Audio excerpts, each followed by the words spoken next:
እንደው ፋሲል ማለት ነው ዛሬ እንደው ድከም ቢሉ ነው። ፋሲል በነገራችን ላይ ጠፍቶ ነበር። ሁላችሁም ታውቃላችሁ። የሆነ ሳለ ብሩኬና ሀይሚን ልፈትናቸው ነው ብሎ ያው ጦርነት ገጥሞ ነበረ። ሀይሚ እንደወደዳት ቀለበት እንዳሰራላት ሁላችሁም አትረሱትም ፋሲልን እና ዛሬ ደግሞ ያው በዚህ አጋጣሚ ኬት እንደተገኘ አላቅም። ዩቱብ ጋር ጠፍቷል መጥቷል። ለሶሲና እንግዲህ ለዳኒ ማስጠንቀቂያ ሰጥቷቸዋል። ያው ብሩኬንም ለብቻው ሀይሚንም ለብቻው አውርቻት ነበር አለ።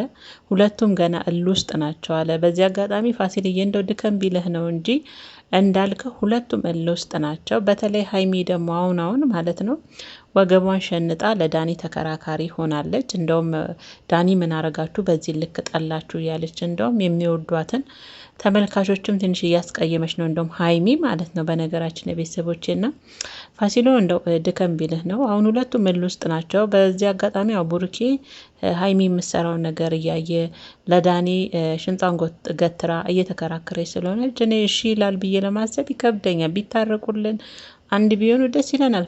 ፋሲሎ ከሶሲ በላይ ደግሞ ዳኒን የከፋው ዳኒው ሴራው ላንተ በደንብ ገብቷል። አይሚን ሲያገባ ቀርት አይደለም። ለምን እንደሆነ አላቅም። የሆነ እልህም ይዟታል። የሆነ በቃ እንጃ በሽሽቅ ውስጥ ነው ያለችው እንጂ የዳኒ ስራ በደንብ አድርጎ ገብቷታል። ሀይሚ እንኳን እሷ አጠገባለችው ቀን በቀን ምን ለሆነ ነገር ጠርቷት የሚያወራው ወሬ ገባተውና እኛ ራሱ እያየናቸው የዳኒ ስራ ገብቶናል። እና ፋሲሎ ከቻልክ ያው ብታስታርቅልን ደስ ይለናል። እንዳልከውም ሁለቱም ገና ውስጥ ናቸው። ሁለቱም እልሃቸው ሲበርድ ብታስታርቅልን ደስ ይለናል። ግን ሶሲ አሁን ላይ ሶሲ ጋር በፊት ያጠፋችው ጥፋት ቢኖርም እንደ ሰው ያው ብሩክ ያስገድዶ ፕራንክ እናደርጋላት። ፕራንክ ተደረገ፣ ይቅርታ ጠየቁ። እንግዲህ ያ ጊዜ ተቋይቶ ቢሆን በይቅርታ የሁሉ እንደዚህ ረዝሞ የሁሉ ጥንቅጣቸው ያወጣም ነበርና ያለፈው አይደለም። ይገርም አሁን እየሆነ ያለው ነገር በጣም ይገርማልም ያሳዝናልም። በተለይ ሀይሚ የሆነ ቤተሰቦቼ ምናልባት ሀይሚ ስትነካባችሁ ማትወዱ አላችሁ። ሀይሚን እኛም በጣም እንወዳታለን። ግን ቢሆንም ሀይሚ እያደረገች ያለችው ነገር ያልታያችሁ ጨፍናችሁ አላችሁና ብሩኬውንም አላጠፋም እኮ በቃ ከሶሲ ራቅ ተባለ ራቀ እኮ አያችሁት አይደለ?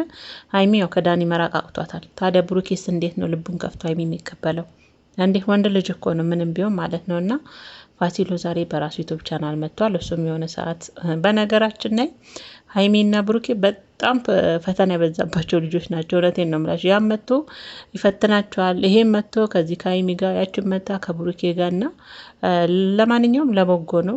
ፋሲሎ ተሳክቶለት አስታርቋቸው ሁለቱንም ወደ ሚዲያው እንደ በፊት በፍቅር በሰላም ካመጣቸው እኛ ደስ ይለናል። እኛ ሁለቱም በአንድ ሆነው በፍቅር ሆነው እንዲመጡ ነው የምንፈልገው እና ፋሲልዬ ከተሳካልህ ያው ንዴታቸው ከበረደ በኋላ ሁለቱንም ያው አናግሬያለሁ ብሏል። ድጋሚ ደግሞ ሰው ጨማምረክ እንዳልከውን በሽማግሌም ካልሆነ አስታርቀ ወደ ሚዲያ ይዛልና ሚዲያው በአንድ እግር ቆሟል በሀይሚና በብሩኬ ምክንያት ማለት ነውና በጣም የሚወዷቸው ብዙ ናቸው። በጣም የሚያከብሯቸው ብዙ ናቸውና እነሱ አንድ ቀን እንደዚህ እስከ መጨረሻው እንደዚህ ረጅም መንገድ ይሄዳሉ ብለው አንድ ሰው የጠበቀ የለምና ከተሳካ ደስ ይለናል። በጣም ደስ ይለናል። ተሳክቶ ሀይሚ ብሩኬ በአንድ ላይ ነገሩን ሁሉ ትተው በይቅርታ አልፈው፣ ግን ነገራቸው ሲታይ በይቅርታ የሚያልፉ አይደለም። በተለይ ሀይሚ በቃ ለዳኒ ትከራከራለች። ቤተሰቦች እያያችሁ ነው። ግልጽ ነገር ነው እኮ ምንም ድብቅ የለም።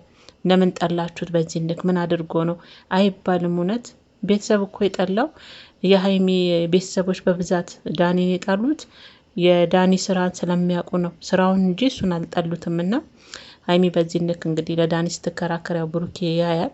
እንዴት ነው የዚህ ልጅ ታዲያ ልብ የሚከፈተው? ቤተሰቦቼ እና የዳኒስ ስራ ሁሉም ሰው ገብቶታል። ሁሉም ሰው እሷም ገብቷታል። ለምን በዚህ ልክ አብራ መሄድ እንደፈለገች ባይገባንም ገብቶ